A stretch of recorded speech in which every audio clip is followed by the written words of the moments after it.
बिस्मिल्लाहिर्रहमानिर्रहीम। अस्सलाम वालेकुम। आज हमारा ये जो लेक्चर है ये सेकंड लेक्चर होगा बुक 1 से चैप्टर नंबर फर्स्ट का।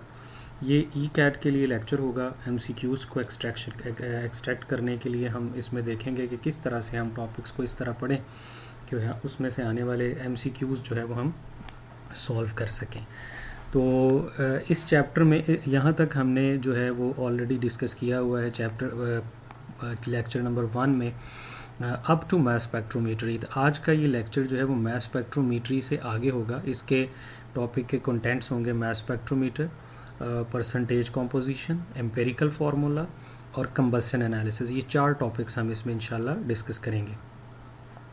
तो ये हमारा फर्स्ट इसमें जो है वो टॉपिक है जी मास स्पेक्ट्रोमीटर।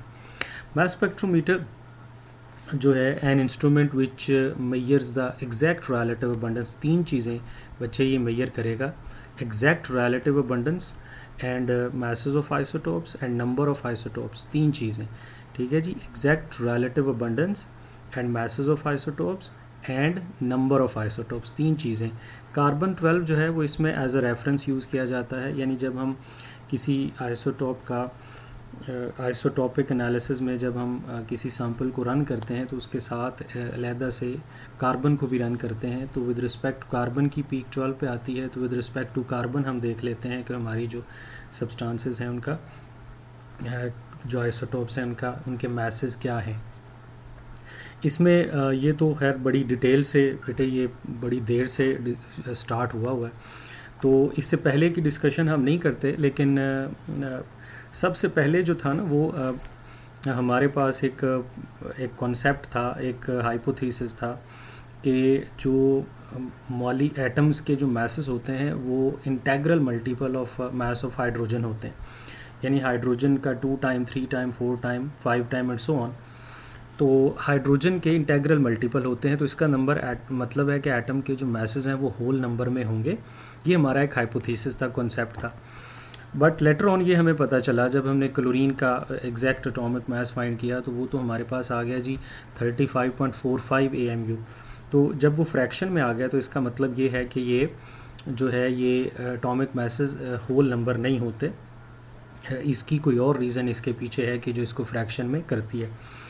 तो सबसे पहला जो मास स्पेक्ट्रोमीटर बनाया गया वो एस्टन्स ने 1919 में बनाया। 1922 में इसको नोबेल प्राइज़ भी मिला मास स्पेक्ट्रोमीटर बनाने के लिए। लेकिन ये मास स्पेक्ट्रोमीटर जो है ये सिर्फ़ और सिर्फ उन एलिमेंट्स का उन सैम्पल्स का एनालिसिस करता था जो गैशियस फॉर्म में होते थे। सॉलिड और लिक्विड सैम्पल्स का एनालिसिस नहीं होता था। फिर बेटे 1936 में, इस दौरान बहुत सारा और काम हुआ, बट 1936 में उसी मास स्पेक्ट्रोमीटर में एक चीज़ और लगा दी गई जिसे डेम्पस्टर्स मास स्पेक्ट्रोमीटर कहते हैं। तो उस डेम्पस्टर्स मास स्पेक्ट्रोमीटर का फ़ायदा ये है कि वो लिक्विड के लिए भी है, सॉलिड के लिए भी है, गैसेस के साथ साथ तीनों तरह का सैंपल हम उसमें एनालाइज कर सकते हैं। फिर इन दोनों ने मिल के बाद में एक मॉडर्न स्पेक्ट्रोमीटर बनाया कि जिसके अंदर 2 एक्स्ट्रा चैम्बर्स लगाए गए, एम्पलीफायर और रिकॉर्डर।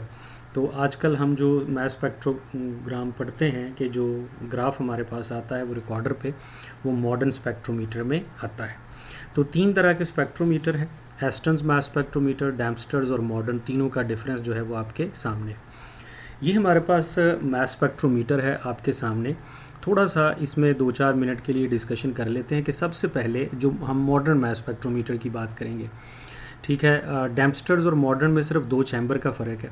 सबसे पहले हमने सैंपल को, ये सैंपल इनलेट है, यहाँ से सैंपल को इंजेक्ट किया। अगर आपका सैंपल लिक्विड या गैस है, लिक्विड या सॉलिड है, तो सबसे पहला काम आपका ये है कि आप स्पार्क के ज़रिए, हीटर के ज़रिए किसी तरह से उस सैंपल को वेपराइज़ करेंगे। तो फर्स्ट जो चैम्बर आपका होगा उसे वेपराइजेशन कहा जाएगा या वॉलेटिलाइजेशन कहा जाएगा। तो हमारे जो हम एटम्स हैं, जो हमारा सैंपल है, उसको हमने आइसोलेट करना है, हर एटम को, हर मॉलिक्यूल को। अच्छा, ये मैं आपको बता दूं कि हमारी सिलेबस तक तो मास स्पेक्ट्रोमीटर जो है वो आइसोटॉप की रिलेटिव अबंडेंस और आइसोटॉपिक मास फाइंड करने के लिए है, लेकिन एक्चुअली ये किसी कंपाउंड का भी जो मास है उसको फाइंड करने में हेल्प आउट करता है। स्ट्रक्चर एलुसिडेशन में इसका बहुत बड़ा रोल है। बहरहाल सबसे पहला सैंपल हम सबसे पहला जो चैम्बर है उसे वॉलेटिलाइजेशन या उसे वेपराइजेशन कहेंगे। सैंपल हमारा वेपराइज में वेपर फॉर्म में आ गया। इसके बाद एक इलेक्ट्रिक फील्ड लगा हुआ है, ये आपके पास पॉजिटिव प्लेट है और ये आपके पास जो है वो नेगेटिव प्लेट है। तो सैंपल जब अगले चैम्बर में जाता है, यानी वेपराइज होने तक वो न्यूट्रल था। नेक्स्ट चैम्बर जिसे आयोनाइजेशन चैम्बर कहते हैं, आयोनाइजेशन चैम्बर में हम इलेक्ट्रॉन गन के ज़रिए, और उस इलेक्ट्रॉन गन की वोल्टेज 70 इलेक्ट्रॉन वोल्ट होती है, आयोनाइज करते हैं सैंपल को। लेकिन इस चैम्बर का प्रेशर बहुत कम रखा जाता है। प्रेशर कम इसलिए रखा जाता है ताकि हम तमाम एटम्स के ऊपर यूनी पॉजिटिव आयन क्रिएट कर सकें। अगर ज़्यादा प्रेशर होगा तो सब जो हैं वो यूनी पॉजिटिव आयंस नहीं बनेंगे, किसी पे +2 चार्ज आएगा, किसी पे 3 आएगा, ड्यू टू देयर कोलिजन्स। तो प्रेशर हमने 10⁻⁻7 से 10⁻⁻6 टॉर तक रखा जाता है आयोनाइजेशन चैम्बर के दौरान। अच्छा, फिर उसके बाद जी ये जो हम इलेक्ट्रिक फील्ड इसमें यूज़ करते हैं, ये है इलेक्ट्रिक फील्ड जो है, ये इसे एक्सेलरेटर कहते हैं। ये इसका तीसरा पार्ट है। पॉजिटिव आयन बन गए, इलेक्ट्रिक फील्ड की जो पॉजिटिव प्लेट है वो उन पॉजिटिव आयन्स को रिपेल करेगी और जो नेगेटिव प्लेट है वो अट्रैक्ट करेगी। तो यहाँ से जो पॉजिटिव आयन है वो एक्सेलरेट होंगे, बड़ी स्पीड के साथ जाएंगे नेक्स्ट साइड पे। आगे दो बेटे स्लिट्स लगी हुई हैं। अब जो ऊपर नीचे आगे पीछे जो आयन्स होंगे वो तो यहीं पे रुक जाएंगे। तो एक स्ट्रेट लाइन में बहुत स्पीड के साथ जो एटम्स हैं उनको भेजा जाएगा, जो आयन्स हैं उनको भेजा जाएगा। तो आगे मैग्नेटिक फील्ड है, मैग्नेटिक फील्ड में जाने से पहले पहले पॉजिटिव आयन्स का होना ज़रूरी है। तो वेपराइज हो गया, आयोनाइज हो गया, एक्सेलरेटर हो गया। फोर्थ जो इसमें जो मेन पार्ट है वो मैग्नेटिक फील्ड है, जिसे एनालाइज़र भी कहते हैं। मैग्नेटिक फील्ड आप अच्छी तरह से जानते हैं कि इसकी प्रॉपर्टी है कि इसके अंदर इसमें लाइंस ऑफ फोर्सेस होती हैं, जो नॉर्थ जो साउथ होती हैं। तो जब इसके अंदर कोई चार्ज्ड पार्टिकल आता है तो वो फोर्स एक राइट हैंड रूल के ज़रिए इस पॉजिटिव चार्ज वाले या नेगेटिव चार्ज वाले पार्टिकल को डिफ्लेक्ट कर देती है, इसके पाथ को चेंज कर देती है। अब मैग्नेटिक फील्ड ने इन एटम्स को डिफ्लेक्ट करना है, लेकिन इनकी जो डिफ्लेक्शन है, जो इम्पोर्टेंट बात है सबसे, वो ये कि इनकी डिफ्लेक्शन इनके एटॉमिक मैसेज की बेस पे होगी, आइसोटॉपिक मैसेज की बेस पे होगी। यहाँ से आपको MCQs के लिए क्लियरली याद रखना है कि मैग्नेटिक फील्ड में जो डिफ्लेक्शन है, जो जितना एटम का मास बड़ा होगा, ज़्यादा होगा, उतनी डिफ्लेक्शन मुश्किल होगी। डिफ्लेक्शन में मैग्नेटिक फील्ड भी रोल प्ले करता है, एटम के मैसेज भी रोल प्ले करते हैं, और इलेक्ट्रिक फील्ड भी रोल प्ले करता है। ये आगे हम इंशाल्लाह इसको डिस्कस करेंगे। तो डिफ्लेक्शन के बाद जितने भी आइसोटॉप्स होते हैं उतने डिफ्लेक्ट हो जाते हैं। फिर आगे हमारे पास लगा हुआ है जी आयन कलेक्टर। आयन कलेक्टर जो है, यहाँ पे इसने आयन्स को कलेक्ट करना है, काउंट करी जाना है, और उन आयन्स को करंट में कन्वर्ट करना है। यानी जितने ज़्यादा आयन्स जिस आइसोटॉप के आएंगे उतना ज़्यादा करंट प्रोड्यूस होगा। तो उस करंट से हम रिलेटिव अबंडेंस फाइंड कर सकेंगे। जो आयन ज़्यादा करंट प्रोड्यूस करेंगे वो ज़्यादा अबंडेंट आयन्स होंगे। उसके बाद क्या होगा कि ये जो डाटा आयन रिकॉर्डर के पास आ गया, इसको पता चल गया कि किस आइसोटॉप की कितनी रिलेटिव अबंडेंस है, रिलेटिव परसेंटेज है। तो ये डाटा इसने एम्पलीफायर को दे दिया कि एम्पलीफायर जो है उसको एम्पलीफाई कर दे, उसको बड़ा कर दे। तो एम्पलीफायर ने वो डाटा एम्पलीफाई करके रिकॉर्डर के पास भेज दिया, और रिकॉर्डर ने जो है वो ग्राफ बना देता है। उस ग्राफ में वाई एक्सिस के ऊपर बेटे परसेंटेज अबंडेंस होती है और एक्स एक्सिस के ऊपर मास टू चार्ज वैल्यू होती है। अब हम इन कंपोनेंट्स को थोड़ा थोड़ा डिस्कस करते हैं। मास स्पेक्ट्रोमीटर का सबसे पहला चैम्बर, जैसे मैंने आपको बताया, वेपराइजेशन और वॉलेटिलाइजेशन है। इससे क्या करना है आपने, हीटेड बाय स्पार्क और हीटर, हमने सॉलिड या लिक्विड सैंपल को हीट करना है। आयोनाइजेशन चैम्बर, प्रेशर आपको याद रखना है, इलेक्ट्रॉन वोल्ट 70 इलेक्ट्रॉन वोल्ट हम एनर्जी प्रोवाइड करते हैं। किसी भी तरह की सब्सटेंस को आयोनाइज करने के लिए 10 इलेक्ट्रॉन वोल्ट काफ़ी होती है। तो 10 इलेक्ट्रॉन वोल्ट से जो एक्स्ट्रा है वो फ्रैगमेंटेशन के काम आती है। यानी अगर आपका मॉलिक्यूल बड़ा है तो उसमें हो सकता है कि एक फ्रैगमेंट बने, दो बने, यानी मॉलिक्यूल्स आपका ब्रेक हो जाए, या मॉलिक्यूल एज अ होल उस पर पॉजिटिव चार्ज आ जाए। तो ये मॉलिक्यूल का स्ट्रक्चर फाइंड करने के लिए होता है। तो आयोनाइजेशन भी होगी, जिस भी तरह का सैंपल होगा वो आयोनाइज हो जाएगा। लो प्रेशर होगा तो उसके ऊपर यूनी पॉजिटिव चार्ज आएगा। तीसरा जो पार्ट है, देखिए बेटे, ये इलेक्ट्रिक फील्ड है। इलेक्ट्रिक फील्ड को एक्सेलरेटर भी कहते हैं। 500 to 2000, यहाँ पे 2000 है, 200 नहीं है, 500 to 2000 वोल्ट्स इसकी वोल्टेज होती है।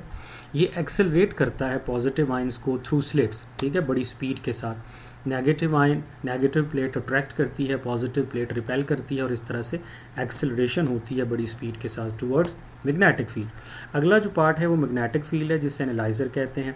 Magnetic field separation of isotopes on the basis of mass to charge value, isotopes की सेपरेशन करता है मास टू चार्ज वैल्यू पे। ये फार्मूला याद रखिएगा, mass to charge is equal to h square r square over 2e, h square r square over 2e।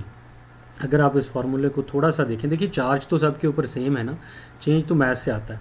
तो deflection is inversely proportional to radius of curvature. अगर आप ये देखें यहाँ पे तो बेटे ये एक कर्व सी बन रही है, कर्वेचर बन रहा है, तो ये अल्टीमेटली एक सर्कल की फॉर्म में आएगा। तो सर्कल का रेडियस होता है, तो जो कर्व बड़ी है यानी जो दूर आइसोटोप है उसका रेडियस बड़ा होगा, लेकिन जो दूर आइसोटोप है उसकी डिफ्लेक्शन कम हुई है, तो जिसकी डिफ्लेक्शन कम है उसका रेडियस बड़ा है, and vice versa. So radius is deflection is inversely proportional to radius and inversely proportional to mass. Deflection is inversely proportional to strength of magnetic field. अगर आप इलेक्ट्रिक फील्ड कांस्टेंट रखें तो जितना बड़ा मैग्नेटिक फील्ड होगा उतनी ज़्यादा deflection होगी, डिफ्लेक्शन ज़्यादा होगी तो रेडियस कम होगा। Deflection is directly proportional to electric field. अगर मैग्नेटिक फील्ड कांस्टेंट है तो इलेक्ट्रिक फील्ड बड़ा होने से डिफ्लेक्शन जो है इन्वर्सली प्रोपोर्शनल होती है इलेक्ट्रिक फील्ड के। अगर आपका जो इलेक्ट्रिक फील्ड है, अगर आपका इलेक्ट्रिक फील्ड जो है बेटे वो आपका जो इलेक्ट्रिक फील्ड है वो उसकी स्ट्रेंथ आप बढ़ाएंगे तो डिफ्लेक्शन कम होगी, क्योंकि इलेक्ट्रिक फील्ड एक्सेलरेट करता है, तो एक्सेलरेट वो बड़ी ज़ोर से करता है और जितनी उसकी स्ट्रेंथ होगी ज़्यादा होगी वो उतना ज़्यादा दूर फेंकेगा, डिफ्लेक्शन कम होगी। तो inversely proportional to strength of electric field, ये डायरेक्टली नहीं है। तो ये सारी इन्फॉर्मेशन है जो ये वाला आपका फार्मूला जो है वो आपको बता रहा है, ये फार्मूला याद रखिएगा। पांचवा इसका कंपोनेंट आयन कलेक्टर है, इसे इलेक्ट्रोमीटर भी कहते हैं। इसका क्या काम होगा? इसका काम होगा आयंस कलेक्शन, आयंस को कलेक्ट करना, करंट प्रोड्यूस करना relative to their percentage abundance, यानी जिस आइसोटोप की रिलेटिव अबंडेंस ज़्यादा होगी उससे ज़्यादा करंट प्रोड्यूस होगा। फिर मॉडर्न स्पेक्ट्रोमीटर में बेटे दो एक्स्ट्रा चैम्बर होते हैं, एक एम्पलीफायर होता है। तो एम्पलीफायर जो है वो डाटा को एम्पलीफाई करता है, थोड़ा बड़ा करता है, रिकॉर्डर को दे देता है। रिकॉर्डर जो है वो ग्राफ बना देता है जिसमें एक्स एक्सिस के ऊपर क्या है, परसेंटेज अबंडेंस, और ये एक्चुअली कौन सा जो कंपोनेंट है वो बताता है आयन कलेक्टर। ठीक है, आयन कलेक्टर में जो करंट है वो बताता है कि किसकी परसेंटेज अबंडेंस ज़्यादा होगी।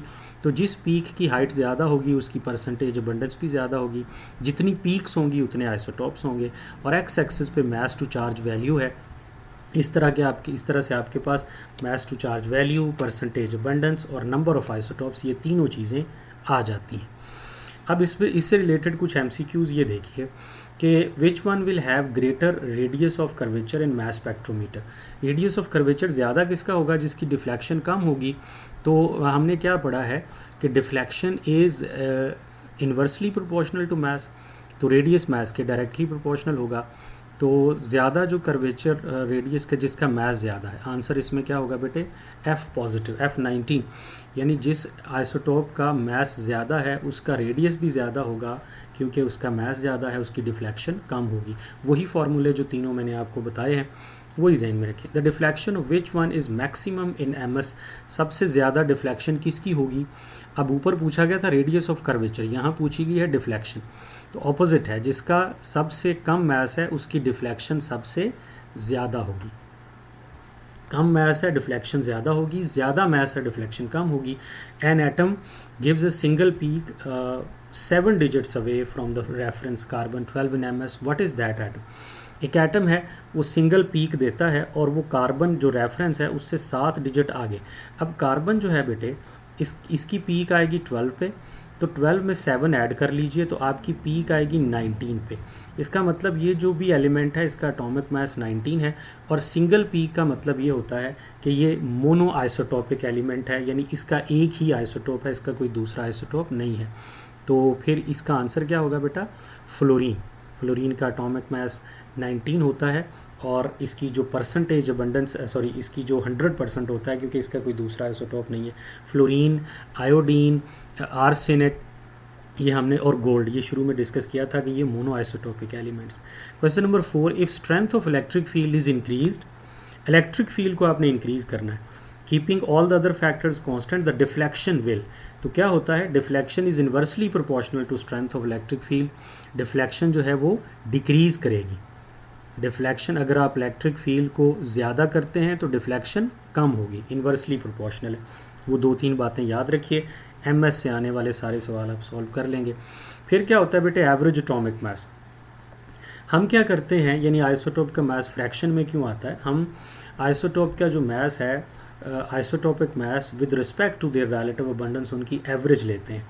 एवरेज लेने का तरीका ये होता है कि हमें परसेंटेज अबंडेंस पता होती है। जैसे ये नियॉन के 3 आइसोटोप्स हैं 20, 21, 22, परसेंटेज अबंडेंस 90.92, 0.257, 8.82। तो बेटे फर्स्ट आइसोटोप की percentage abundance multiply by its isotopic mass, second की abundance multiply by its isotopic mass, third की अबंडेंस मल्टीप्लाई बाय इस आइसोटोपिक मास। तो इस तरह से डिवाइडेड बाय 100, परसेंटेज अबंडेंस को आइसोटोप के मास से मल्टीप्लाई करते हैं, जितने भी आइसोटोप होते हैं सबको प्लस करते हैं, और डिवाइड नंबर ऑफ आइसोटोप्स पे नहीं करते, डिवाइड 100 पे करते हैं, because it is an average with respect to the percentage abundance. तो ये हमारे पास जो है इसका एवरेज एटॉमिक मास आ जाता है।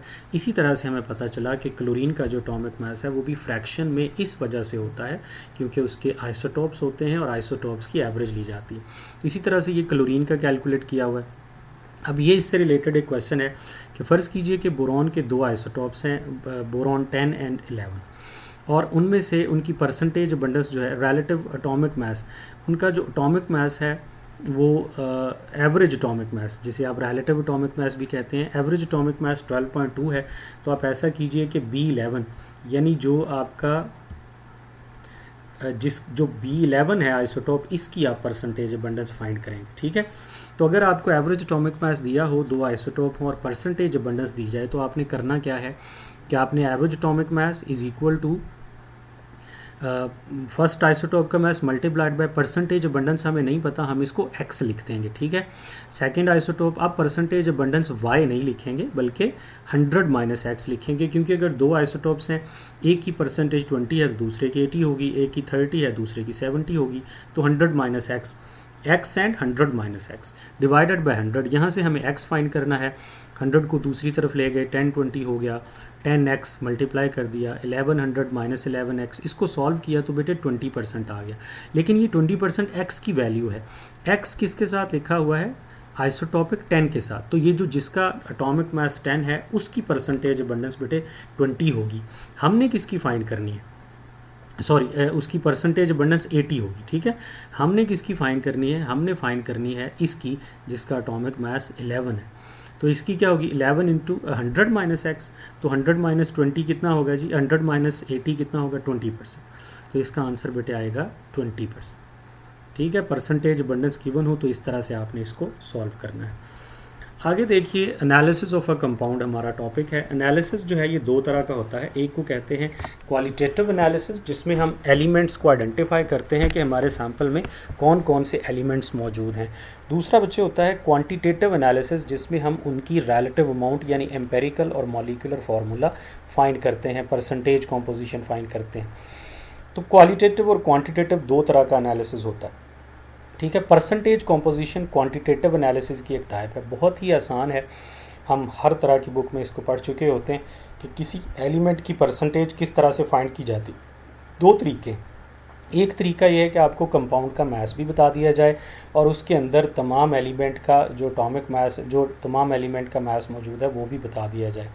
तो फिर आपने ये करना है कि जिस एलिमेंट की परसेंटेज फाइंड करनी है उसका mass divided by total mass of compound multiplied by 100। लेकिन अगर आपको परसेंटेज नहीं बताई जा, आपको जो है वो मासेस नहीं बताए जाते, सिर्फ कंपाउंड का नाम बताया जाता है, तो आपने क्या करना है बेटे, उसका मोलर मास फाइंड करना है। जैसे देखिए N2H4 है, फॉर्मूला लिखिए, mass of element in compound divided by molar mass of compound multiplied by 100। ये भी याद रखिए कि इसमें ऐसा भी हो सकता है कि परसेंटेज दी हो और मास पूछ लिया जाए। ठीक है ना, ये ख्याल रखना है।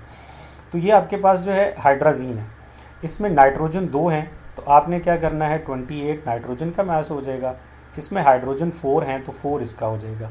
सो मास ऑफ एलिमेंट कितना है, एलिमेंट का मास 28 divided by molar mass of compound, total mass कितना है, 28 प्लस 4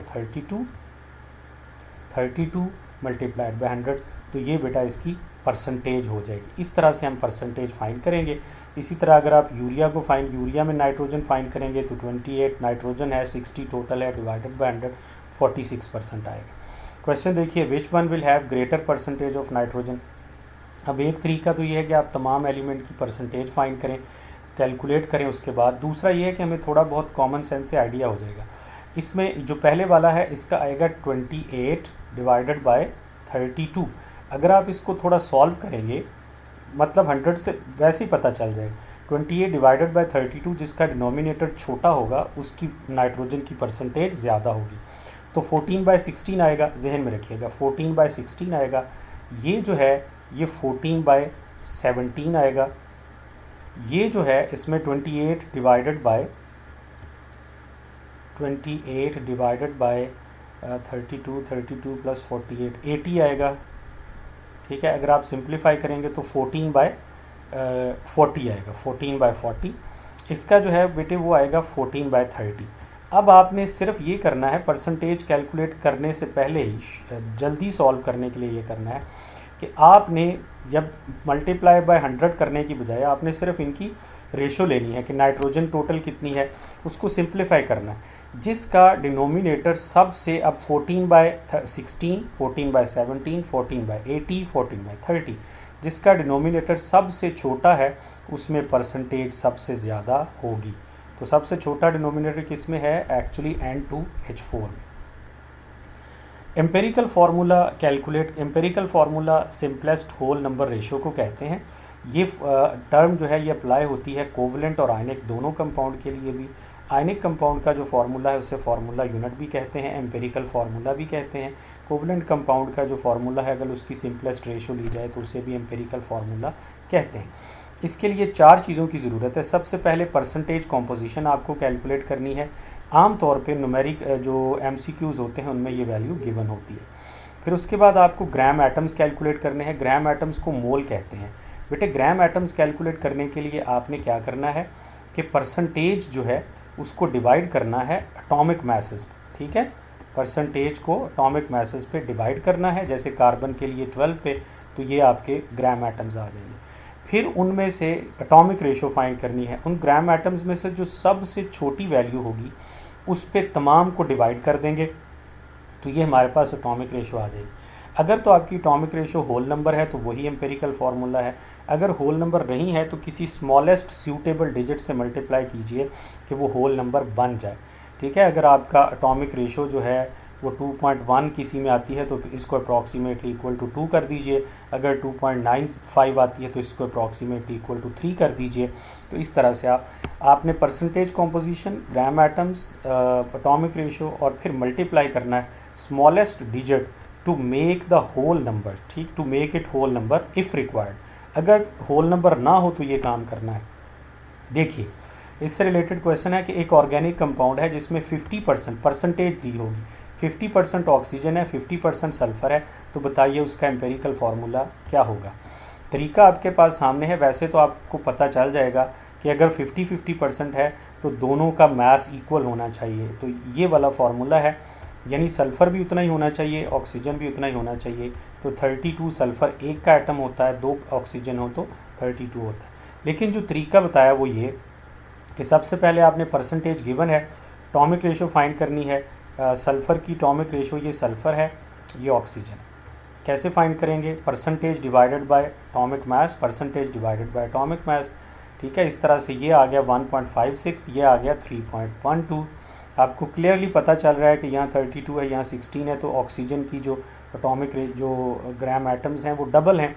फिर इनमें से छोटी वैल्यू बेटे कौन सी है, 1.56, तो 1.56 पे दोनों को डिवाइड कर दें, 1.56 पे दोनों को डिवाइड कर दें, तो ये 1 आ गया और ये 2 आ गया, 1 सल्फ़र 2 ऑक्सीजन। इस तरह से आप एम्पेरिकल फार्मूला फाइंड कर सकते हैं। ठीक है जी, ये कुछ स्टेप्स ध्यान में रखिए। कंबस्शन एनालिसिस, कंबस्शन एनालिसिस जो है ये क्वांटिटेटिव एनालिसिस की एक टाइप है। इसमें हम ऑर्गेनिक कंपाउंड की कंबस्शन करते हैं। इसमें हम जब ऑर्गेनिक कंपाउंड की कंप्लीट कंबस्शन करते हैं तो कार्बन डाइऑक्साइड और वाटर बनता है। ये मेथड जो है ये सिर्फ जो है कार्बन हाइड्रोजन और ऑक्सीजन। अगर ये 3 एलिमेंट होंगे सिर्फ आपके कंपाउंड में तो ये मेथड सूटेबल है, अदरवाइज़ ये सूटेबल नहीं है। कंबशन एनालिसिस आपको परसेंटेज तक पहुंचा देगा, परसेंटेज से आगे एम्पेरिकल फार्मूला फाइंड करने का तरीका वही है। तो कार्बन, ऑक्सीजन, हाइड्रोजन के अलावा अगर कोई और एलिमेंट है तो कंबशन एनालिसिस से उसकी परसेंटेज फाइंड नहीं होगी। 850 डिग्री सेल्सियस पे हम अपने ऑर्गेनिक कंपाउंड को हीट करते हैं। प्लैटिनम इसमें हमारा कैटलिस्ट होता है। कंबशन हम करते हैं हाई डिग्री, इसमें फर्स्ट चैम्बर में हाई टेम्परेचर पे कंप्लीट कंबशन होती है। 2 आगे ट्यूब्स लगी हुई हैं। पहली ट्यूब जो है, इससे बनने वाला जितना भी वाटर, क्या प्रोडक्ट्स बनेगी, वाटर और कार्बन डाइऑक्साइड, ठीक है। तो आपका पहली जो ट्यूब है उसके अंदर ये केमिकल लगा हुआ है magnesium chlorate, magnesium perchlorate, MgClO4 twice. ये वाटर एब्जॉर्ब है, ये जितना भी वाटर इस रिएक्शन में प्रोड्यूस हुआ इसको यहाँ पे रोक लेगा। अब हमने करना क्या है कि हमने रिएक्शन करने से पहले, ये यहाँ से बेटे ट्यूब जो है ये लहदा हो जाती है, हमने रिएक्शन करने से पहले इस ट्यूब का मास कैलकुलेट किया होता है। रिएक्शन करने के बाद भी कैलकुलेट करते हैं तो वो जो डिफरेंस आता है वो होता है मास of water before reaction and after reaction. उसके बाद अगली जो ट्यूब है उसके अंदर 50% पोटेशियम हाइड्रोक्साइड है। ये जितनी भी कार्बन डाइऑक्साइड बनेगी उसको यहाँ पे रोक लेगी। बिफोर रिएक्शन, आफ्टर रिएक्शन इसका मास फाइंड करेंगे तो हमारे पास मास ऑफ कार्बन डाइऑक्साइड आ जाएगा। बाकी जो ऑक्सीजन की एक्सेस है, ये जब बाकी अगर कोई इम्प्योरिटी वगैरह है तो वो वहाँ से यहाँ से आगे चली जाएगी। हमें ये 2 चीज़ें चाहिए। अब इसमें 2-3 बातें ये जहन में रखिएगा कि जो वाटर एब्जॉर्प्शन वाला चैम्बर है वो हमेशा पहले होगा, वो बाद में नहीं होगा। उसकी वजह ये है कि ये जो पोटेशियम हाइड्रोक्साइड है ये केमिकली जब कार्बन डाइऑक्साइड एक्चुअली एब्जॉर्ब करता है तो ये केमिकल रिएक्शन के ज़रिए करता है। तो केमिकल रिएक्शन, जब कार्बन डाइऑक्साइड के साथ इसका रिएक्शन होता है तो यहाँ पे पोटेशियम कार्बोनेट के साथ वाटर भी प्रोड्यूस होता है। तो ये वाला वाटर पहले वाले वाटर में ऐड हो जाएगा। अगर आप ये वाला चैम्बर पहले लिखेंगे तो बेटे ये वाटर नेक्स्ट में ऐड हो जाएगा, तो आपकी परसेंटेज गलत आ जाएगी। इसलिए परसेंटेज फाइंड करने के लिए वाटर एब्जॉर्प्शन का चैम्बर पहले होना चाहिए। वाटर की एब्जॉर्प्शन फिजिकल फिनोमिना है, फिजिकली MgClO4 वाटर को एब्जॉर्ब करता है। पोटेशियम हाइड्रोक्साइड जो है वो कार्बन डाइऑक्साइड को केमिकली एब्जॉर्ब करता है, केमिकल फिनोमिना। फिर परसेंटेज फाइंड करने के लिए फार्मूला याद कीजिए, मास ऑफ कार्बन डाइऑक्साइड जो यहाँ से हम कैलकुलेट करते हैं, यहाँ से before and after reaction. Mass of organic compound हमें पहले से पता होता है कि हमने कितना कंपाउंड जो है उसकी कंबशन की है, मल्टीप्लाइड बाय 12, यानी ये 12 कार्बन का मास है कार्बन डाइऑक्साइड में, divided by mass of carbon dioxide multiplied by 100। इसी तरह से हाइड्रोजन की परसेंटेज के लिए मास ऑफ वाटर यहाँ से फाइंड करते हैं इस ट्यूब से, मास of organic compound multiplied by 2.016, यानी जो वाटर का मास है, वाटर में हाइड्रोजन का mass, mass of hydrogen in water divided by molar mass of water that is 18 multiplied by 100। ये दोनों की परसेंटेज आ जाती है। ऑक्सीजन की परसेंटेज के लिए हम कोई फार्मूला नहीं लगाते बल्कि डिफरेंस के ज़रिए फाइंड करते हैं। करना आपने ये है कि 100 में से कार्बन और हाइड्रोजन की परसेंटेज को प्लस करके 100 में से माइनस कर देना है, ये ऑक्सीजन की परसेंटेज होगी। डिफरेंस के ज़रिए ही फाइंड करते हैं हम, डायरेक्ट कोई फार्मूला अप्लाई नहीं कर सकते, क्योंकि आप जब कंबशन करते हैं तो एयर की ऑक्सीजन भी ऐड कर चुके होते हैं। अब कंपाउंड के अंदर सिर्फ कंपाउंड वाली ऑक्सीजन नहीं है बल्कि दूसरी ऑक्सीजन भी है जो बाहर से आई है, तो ऑक्सीजन तो एक्चुअली ज़्यादा हो चुकी है, तो फार्मूला अप्लाई करेंगे तो ऑक्सीजन की परसेंटेज सही नहीं आएगी। इसलिए डिफरेंस के ज़रिए ये परसेंटेज फाइंड की जाती है। अच्छा, एक तो परसेंटेज, दूसरा ये भी होता है बेटे कि आप एग्जैक्ट मैसेज फाइंड कर लें। अगर आपको मैस दिया हुआ है कंपाउंड का भी और आप जो है कंबशन एनालिसिस के ज़रिए mass of carbon dioxide multiplied by जो 12 है divided by mass of organic carbon dioxide का mass multiplied by 12 divided by 44, तो आप इससे जो एग्जैक्ट मास है उस कंपाउंड में वो भी फाइंड कर सकते हैं। लेकिन यहाँ पे हमारा परसेंटेज कॉम्पोजिशन हमने फाइंड करनी। अच्छा, ये परसेंटेज कॉम्पोजिशन है। फिर हमारे पास molecular formula total number of atoms को रिप्रेजेंट करता है। ये सिर्फ मॉलिक्यूल के लिए होता है, कोवलेंट कंपाउंड के लिए।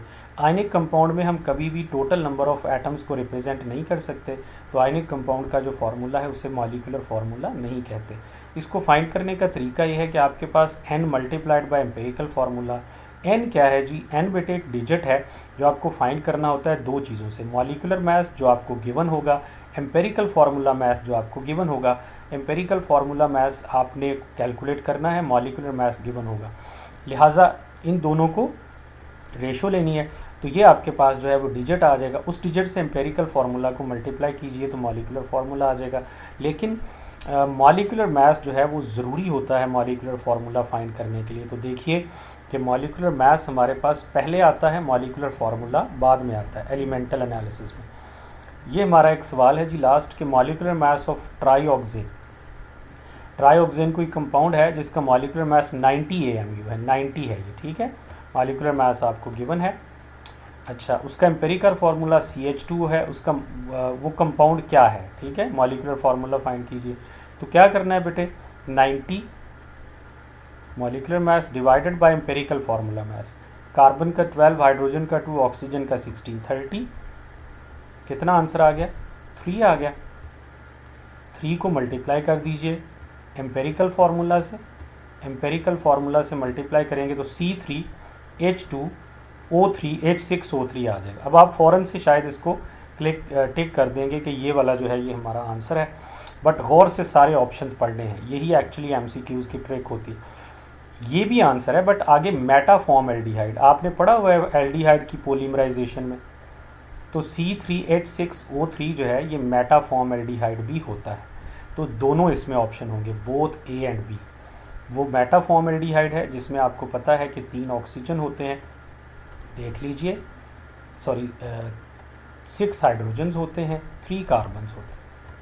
तो ये फार्मूला किसका है, ट्राईऑक्सेन है, 3 इसमें ऑक्सीजन है, लेकिन बेटे ये मेटाफॉर्म एल्डिहाइड भी है।